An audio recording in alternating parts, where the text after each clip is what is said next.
La tronçonneuse à double tranchant. Comme tu le sais peut-être, il fut un temps où je ne me rangeais pas dans les hétérosexuels. Là, tu peux réagir de plusieurs manières. Je te donne les extrêmes. Extrême numéro 1, cool, c'est génial de ne pas être hétéro. Il faut savoir accepter tout le monde. Oui, alors, par rapport à ça, c'est beau la tolérance, mais juste demande au Dieu de l'univers quand même avant de tolérer tout ce qui te passe par la tête. Il est possible qu'on ne comprenne pas tout et qu'il y ait des bonnes raisons à ce qu'il nous demande de faire ou de ne pas faire. Si tu penses que ton avis est forcément meilleur que celui du Dieu de l'univers, arrête de péter plus haut que ton dos. Extrême numéro 2, inadmissible. Je vais te regarder avec mépris et dégoût pour bien que tout le monde comprenne que c'est inacceptable. Alors là, bravo, tu fais partie des chrétiens qui s'assurent que les non-hétéros n'approchent pas de l'église. Comme ça, ils risquent pas de rencontrer Jésus, de trouver la joie et la paix, et ça leur apprendra. D'ailleurs, Jésus passe son temps avec les gens déjà parfaits. C'est bien connu. Bien entendu, tu es quelque part entre les deux, et tu as toutes mes félicitations. Bon, tout ça pour dire que j'étais pas hétéro. Attiré par les hommes et les femmes, j'avais le choix. Après avoir découvert avec déception comment fonctionnaient la plupart des couples hétéros, dont le mien, j'ai décidé d'arrêter les mecs. J'étais déterminée à me mettre en couple avec une femme.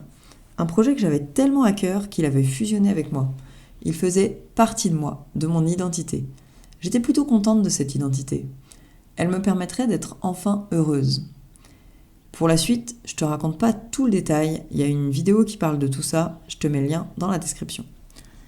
Mais en gros, début 2023, une parole très précise pour moi à l'église me précipite dans les bras de Jésus et ce rêve se fait tronçonner la face sans ménagement.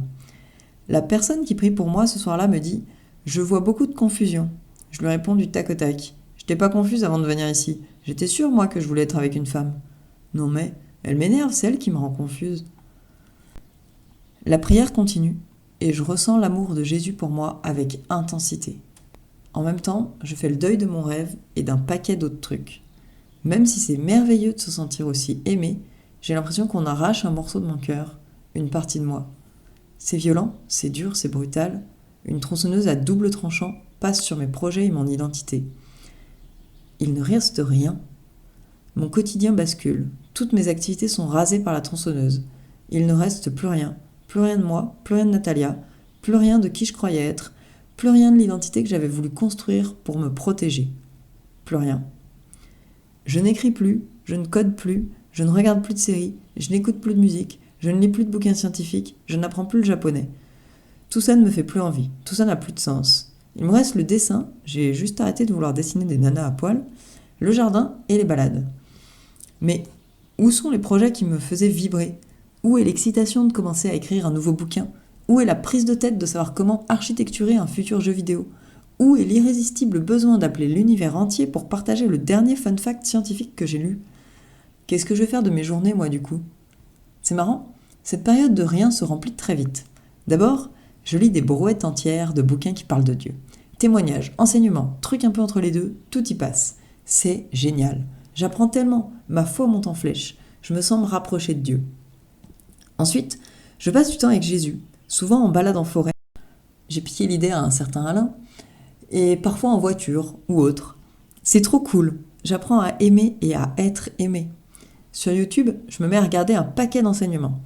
Alain Auderset, Gospel Center Annecy, c'est mon église, pour commencer. Et puis après, Sandra Duby, la pasteure d'église, et plus tard Catherine Crick, David Terry et d'autres. Je me gave. Cette période de rien est bien remplie. Et puis 6 mois après, Dieu commence à me rendre certains trucs, de manière plus ou moins inopinée. C'est comme si tu réalises que ton gosse joue avec un rat mort, des Legos, une tronçonneuse et un feutre violet. Là, tu commences par tout prendre, sauf éventuellement le feutre violet, s'il est assez grand pour pas en mettre partout sur tes murs. Tu jettes le rat mort et tu laves ton gamin de la tête aux pieds. Puis tu lui rends ses Legos dès qu'il est assez grand pour ne pas les avaler. Et la tronçonneuse beaucoup plus tard, pour des raisons qui devraient te sembler évidentes. Si c'est pas le cas, consulte ton pasteur, ton prêtre ou ton psy.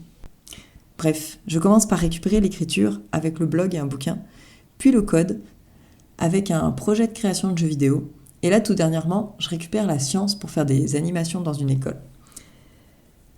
Sauf que je me lance plus dans ces projets pour m'occuper le cerveau, pour fuir une vie trop pesante, pour m'échapper du quotidien. Ces trucs ne sont plus une tentative désespérée de remplir mes journées. Ils ne sont plus le reflet de la peur, du vide. Ils sont là parce que Jésus et moi, on aime faire de grandes choses ensemble, se précipiter dans des projets fous et dire à tout le monde que la paix, la joie et la liberté sont à portée de main. J'essaie de suivre ces directives du mieux que je les discerne parce que je sais que ce qu'il prévoit pour moi est le top du top, même si parfois ça peut piquer un peu pendant un temps. D'autres projets ont popé dans ma vie, plus ou moins inattendus, mais toujours là pour me faire grandir. Bref, voilà. J'ai fait l'erreur de m'accrocher à la façon dont je voulais me définir, bêtise, à des projets, re-bêtise. Et j'en ai pas parlé ici, mais aussi à des gens, re-bêtise. Ça fait 3 bêtises quand même. Mais le seul à qui je peux m'accrocher, c'est Jésus, mon roc. Là, je parle pas d'un calcaire pourri et plein de mousse. Non. Je parle plutôt d'un beau granit tout neuf, aux cristaux de mica, de quartz et de feldspath étincelants. Au fait, pour expliquer le titre, dans la Natalia Translation de Hébreux 4.12, la parole de Dieu est une tronçonneuse à 2 tranchants qui sépare les bêtises des trucs pertinents. Voilà pour cet article, c'était Natalia, l'impératrice du quelque chose inopiné